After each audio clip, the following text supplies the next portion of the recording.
इस मोहल्ले में 300-400 घर की आबादी है, ठीक है। आप किसी भी घर में चले जाएं, ठीक है, हम इधर खड़े होते हैं, आप किसी भी घर के जाके दरवाज़ा खड़काएं।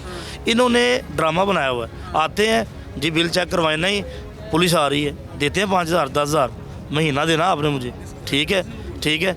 ये आते हैं इसी तरह आते हैं जी जी। मेरी बात सुनो, बहुता तेज ना बना, ठीक है।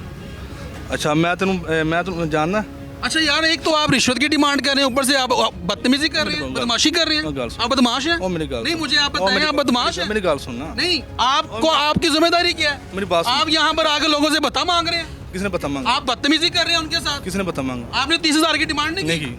नहीं की? नहीं की। अगर वो वीडियो दिखा दूं आपको? हाँ दिखा दें। दिखा दें वीडियो? दिखा दें। ये वीडियो दिखाओ यार। दिखाओ। ये मैंने इनको कहा है साहब को जी भाई हम ये वीडियो भी आपको- देख लेते हैं। हम आपको आप जो है ना- बदतमीजी कर रहे हैं। दिखा दें। हम आपको जो है ना क्या आप कहते नौकर हैं इनके, पता है आपको? वीडियो दिखाएं। आपको पता है आप इनके नौकर हैं? वीडियो दिखाएं। इनकी सैलरी से आपको जो सैलरी मिलती है इनके टैक्स से मिलती है।